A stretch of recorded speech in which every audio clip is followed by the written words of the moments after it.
As we all know, humanity has many unsolved mysteries. Some popular examples are the Bermuda Triangle, the Illuminati, Jack the Ripper, and numerous other examples, and in this book, I will share some information about these mysteries.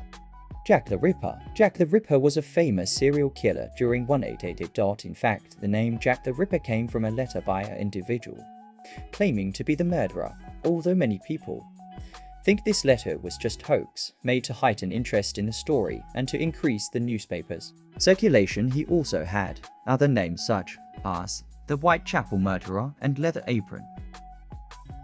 The Zodiac Killer.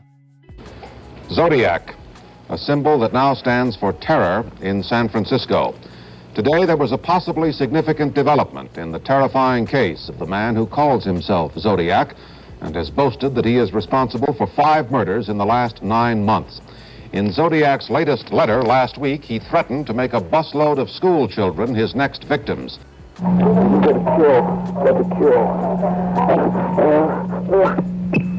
That was the voice of a man who called himself the Zodiac Killer. He's talking to attorney Melvin Belli by phone on a television conversation show.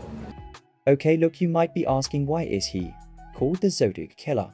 Well, I'll tell you, he called himself Zodiac in his 4th letter to the press. He said, "Dear editor, this is the Zodiac speaking." From then on, the press called him the Zodiac Killer.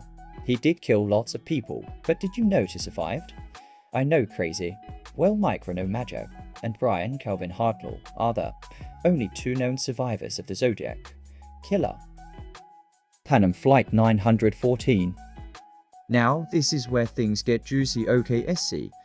The plane was a DC-4 with 57 passengers and 6 crew members. It took off from a New York City airport headed for Miami, Florida. It was July 2nd, 1955. The flight was scheduled to last a couple of hours, but it never arrived in Miami. Instead, it showed up unannounced and invisible to Korea's radar on drumroll, please, March 9th, 1985. Crazy, right? The Bermuda Triangle. Okay, I know I should have put this one first, but you always have to save the best for last. Now, I bet you only opened this book to see this one, didn't you? Okay, fine. The Bermuda Triangle is probably the most famous unsolved mystery ever, but it also has another name, Devil's Triangle, and is also located at the western part of the North Atlantic Ocean, where lots of ships and aircrafts have sunk, but most reputable sources dismiss that it actually exists. The end.